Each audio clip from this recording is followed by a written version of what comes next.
ఈరోజు సుభాష్ చంద్రబోస్ జీవిత చరిత్ర గురించి తెలుసుకుందాం. 1897 జనవరి 23న ఒడిశాలోని కటక్లో ఒక బిడ్డ జన్మించాడు. అతను ధనిక బెంగాలీ కుటుంబంలో పెరుగుతాడు. బాలుడు పాఠశాలకు వెళ్లడం ప్రారంభిస్తాడు. క్రమంగా అతను ఎదిగే సమయానికి అతని కళాశాల చదువులు కోల్కతాలోని ప్రెసిడెన్సీ కాలేజ్ మరియు స్కాటిష్ చర్చ్ కాలేజీలో పూర్తవుతాయి. ఆ తర్వాత అతని తల్లిదండ్రులు అతన్ని ఇండియన్ సివిల్ సర్వీసెస్ కోసం సిద్ధం చేయడానికి లండన్లోని కేంబ్రిడ్జ్ విశ్వవిద్యాలయానికి పంపించారు. ఆ సమయంలో బ్రిటిష్ వాళ్ళు భారతదేశాన్ని పాలిస్తున్నారు. కాబట్టి ఆ సమయంలో ఎవరికైనా సరే సివిల్ సర్వీసెస్లో ప్రవేశించడం చాలా కష్టం. కానీ ఈ అబ్బాయి కష్టపడి అక్కడ అడ్మిషన్ సంపాదించాడు. మొత్తానికి పరీక్షల్లో 4వ స్థానం సాధించాడు. ఈ ప్రతిభావంతుడు మరియు ఉత్సాహవంతుడు మరెవరో కాదు, దేశ స్వాతంత్ర్యం కోసం సర్వస్వం త్యాగం చేసిన మన నాయకుడు నేతాజీ సుభాష్ చంద్రబోస్. ఇప్పుడు సుభాష్ చంద్రబోస్ జీవితానికి సంబంధించిన తదుపరి కథకు వెళ్దాం. ఈ కథ అతను ఎక్కడ మరణించాడో అనే పాయింట్ వరకు వెళుతుంది. అది కూడా మనం ఖచ్చితంగా చెప్పలేం, ఎందుకంటే నేతాజీ మరణం ఇప్పటికీ ఓ అంతు చిక్కని మిస్టరీ కదా. సివిల్ సర్వీసెస్ పరీక్షలో 4వ స్థానం సాధించిన తర్వాత నేతాజీ సుభాష్ చంద్రబోస్ 1921లో భారతదేశంలో పెరుగుతున్న రాజకీయ కార్యకలాపాల గురించి తన అభ్యర్థిత్వాన్ని ఉపసంహరించుకున్నాడు. సివిల్ సర్వీసెస్ నుంచి నిష్క్రమించిన తర్వాత అతను భారత జాతీయ కాంగ్రెస్లో చేరాడు. కానీ సుభాష్ చంద్రబోస్ మహాత్మా గాంధీ యొక్క అహింస ఆలోచనతో ఏకీభవించలేదు. మహాత్మా గాంధీ లిబరల్ పార్టీకి నాయకత్వం వహిస్తుండగా సుభాష్ చంద్రబోస్ ఉత్సాహపూరితమైన విప్లవ పార్టీకి ఇష్టమైన వారిగా ఉన్నారు. మహాత్మా గాంధీ మరియు సుభాష్ చంద్రబోస్ వీళ్ళిద్దరి ఆలోచనలు వేరువేరు, అయితే వారి లక్ష్యం మాత్రం ఒకటే, అదే దేశ స్వాతంత్రం. నేతాజీ సుభాష్ చంద్రబోస్ తొలిసారిగా గాంధీని జాతిపిత అని సంబోధించారు. 1938లో భారత జాతీయ కాంగ్రెస్ అధ్యక్షుడిగా నేతాజీ ఎన్నికయ్యారు. ఆ తర్వాత జాతీయ ప్రణాళిక సంఘాన్ని ఏర్పాటు చేశారు. ఈ విధంగా గాంధీ ఆర్థిక ఆలోచనలకు అది అనుగుణంగా లేదు. 1949లో బోస్ గాంధీ ప్రత్యర్థిని ఓడించి గెలిచారు. గాంధీజీ దాన్ని తన ఓటమిగా తీసుకున్నారు. ప్రెసిడెంట్గా ఎన్నికైనప్పుడు బోస్ విజయం నా ఓటమే అని గాంధీ అన్నారు. ఈ కారణంగా తిరుగుబాటు అధ్యక్షుడు రాజీనామా చేయాలని భావించారు. దీని తర్వాత సుభాష్ చంద్రబోస్ కొత్త ఉద్యమానికి శ్రీకారం చుట్టారు. సుభాష్ ప్రభావానికి బ్రిటిష్ ప్రభుత్వం భయపడింది. అప్పుడు బ్రిటిష్ వాళ్ళు సుభాష్ బాంబులు మరియు పిస్టల్స్ తయారు చేసే విప్లవకారులతో కలిశారని ఆరోపించారు. దీని తర్వాత ఆయన కొన్ని రోజులు కోల్కతా జైల్లో ఉంచబడ్డారు. తరువాత సుమారుగా 16-17 సంవత్సరాల క్రితం లాలా లజపతి రాయ్, బాల్ గంగాధర్ తిలక్లను ఉంచిన మాండాలే బర్మా జైలుకు పంపించబడ్డారు. సుభాష్ చంద్రబోస్ ఆయన జీవితం మొత్తంలో 11 సార్లు జైలుకెళ్లారు. ఆ సమయంలో విప్లవ నాయకుడు యతీంద్రనాథ్ లాహోర్ జైల్లో 63 రోజుల నిరాహార దీక్ష తర్వాత మరణిస్తారు. అమరవీరుడు యతీంద్రనాథ్ అంత్యక్రియల ఊరేగింపు పూర్తి ఉత్సాహంతో బయలుదేరింది. ఈ సందర్భంగా సుభాష్ చంద్రబోస్ బ్రిటిష్ వారికి వ్యతిరేకంగా చాలా ఉద్వేగభరితమైన ప్రసంగం చేస్తారు. ఆ ప్రసంగం కారణంగా ఆయన్ని మళ్లీ అరెస్ట్ చేస్తారు. ఇలా పలుమార్లు జైలుకు పంపిన తరువాత ప్రభుత్వం విసిగిపోయి ఈసారి ఆయన్ని గృహ నిర్బంధంలో ఉంచారు. ఆ స్థితిలో సుభాష్ చంద్రబోస్ ఆరోగ్యం మళ్లీ క్షీణించింది. అతన్ని జైలు నుంచి విడుదల చేయకుండా చికిత్స కోసం స్విట్జర్లాండ్కు పంపుతారు. కానీ నేతాజీ విదేశాల్లో ఉంటూ కూడా దేశ స్వాతంత్ర్యం కోసం పనిచేశారు. దీని తర్వాత తన తండ్రి అస్వస్థతకు గురైన వార్తను అందుకున్న నేతాజీ ప్రభుత్వం నిరాకరించినప్పటికీ భారతదేశానికి వస్తారు. అయితే విమానం నుంచి దిగిన వెంటనే ఆయన్ని మళ్లీ అరెస్ట్ చేస్తారు. ఆపై నేతాజీ భారత్లో ఉన్నంతకాలం ఎలాంటి రాజకీయ కార్యకలాపాల్లో పాల్గొనకుండానే షరతులు విధించింది. ఆయన తన తండ్రి అంత్యక్రియల అనంతరం తిరిగి విదేశాలకు వెళ్లాల్సి వచ్చింది. 2 సంవత్సరాల తర్వాత నేతాజీ మళ్లీ భారతదేశానికి తిరిగొచ్చారు. వచ్చి రావడంతోనే మరోసారి అరెస్ట్ చేయబడ్డారు. మళ్లీ అన్ని ప్రావిన్స్లలో కాంగ్రెస్ ప్రభుత్వం ఏర్పడినప్పుడు నేతాజీ జైలు నుంచి విడుదలయ్యారు. నిజానికి సుభాష్ చంద్రబోస్ గాంధీజీ మరియు కాంగ్రెస్ పట్ల అసంతృప్తిగా ఉన్నారు. ఈ విభేదాల కారణంగా ఎట్టకేలకు సుభాష్ చంద్రబోస్ మరోసారి కాంగ్రెస్ పార్టీని వీడారు. ఆ తర్వాత 1940లో రామ్ఘర్ కాంగ్రెస్ సమావేశాల సందర్భంగా సుభాష్ చంద్రబోస్ ఒప్పంద వ్యతిరేక సదస్సును ఏర్పాటు చేసి అందులో చాలా ఉద్వేగభరితమైన ప్రసంగం చేశారు.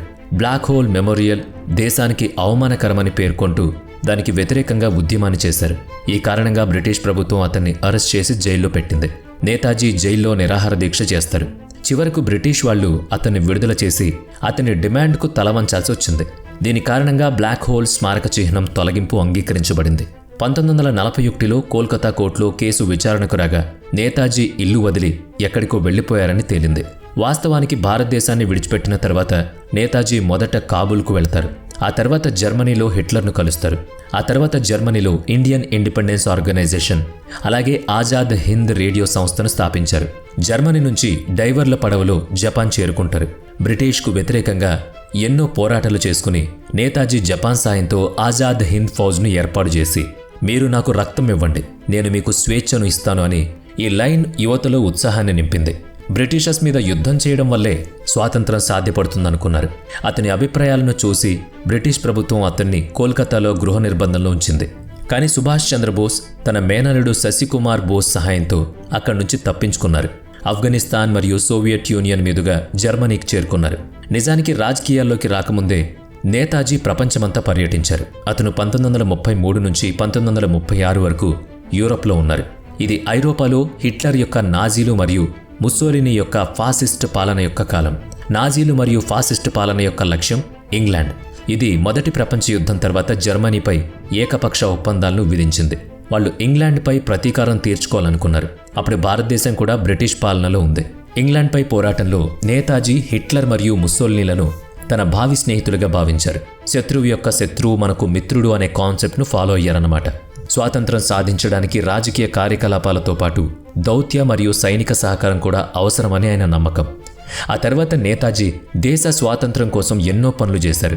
నేతాజీగా ప్రసిద్ధి చెందిన సుభాష్ చంద్రబోస్ బలమైన విప్లవం ద్వారా భారతదేశానికి స్వాతంత్రం కల్పించాలనే లక్ష్యంతో 21 అక్టోబర్ 1943న ఆజాద్ హింద్ ఫౌజ్ను ఏర్పాటు చేశారు. ఈ సంస్థ యొక్క చిహ్నం జెండాపై గర్జిస్తున్న పులి చిత్రాన్ని కలిగి ఉంటుంది. నేతాజీ తన ఆజాద్ హింద్ ఫౌజ్తో జూలై 4, 1944న బర్మా చేరుకున్నారు. అక్కడే నేతాజీ తన ప్రసిద్ధ నినాదమైన మే తుమ్కో ఆజాదీ దూంగా అనే నినాదాన్ని అందుకున్నారు. ఆ తర్వాత ప్రజలు అస్సలు ఊహించని క్షణం ఒకటి వచ్చింది. అది ఆగస్టు 18, 1945. నేతాజీ విమానంలో జపాన్ రాజధాని టోక్యోకు వెళ్తున్నారు. తైవాన్ సమీపంలో నేతాజీ ప్రయాణించిన విమానం పేలిపోయిందని ఒక సమాచారం అందింది. దాంట్లో నేతాజీ మరణించారని చెప్పారు. ఈ విషయం ప్రపంచం మొత్తానికి తెలిసినప్పటికీ అతని శరీరం మాత్రం ఎక్కడ కనిపించలేదు. దేశమంతా నిశ్శబ్దం అలుముకుంది. ఎవ్వరికీ ఏం అర్థం కాలేదు. మొత్తానికి ఇది ఒక మిస్టరీగా మారింది. నేతాజీ మరణానికి గల కారణాలపై ఇప్పటికీ వాదన నడుస్తోంది. రెండవ ప్రపంచ యుద్ధంలో జపాన్ ఓటమి తర్వాత నేతాజీకి కొత్త మార్గాన్ని కనుగొనడం తప్పనిసరి అయింది. అతను రష్యా నుంచి సహాయం కోరాలని నిర్ణయించుకున్నారు. ఆగస్టు 18, 1945న నేతాజీ విమానంలో మంచూరియాకు వెళ్లారు. కానీ నేతాజీ మంచూరియాకు చేరుకోలేదు. ఈ ప్రమాదంలోనే మరణించారు. ఆ రోజు తర్వాత నేతాజీ ఎవ్వరికీ కనిపించలేదు.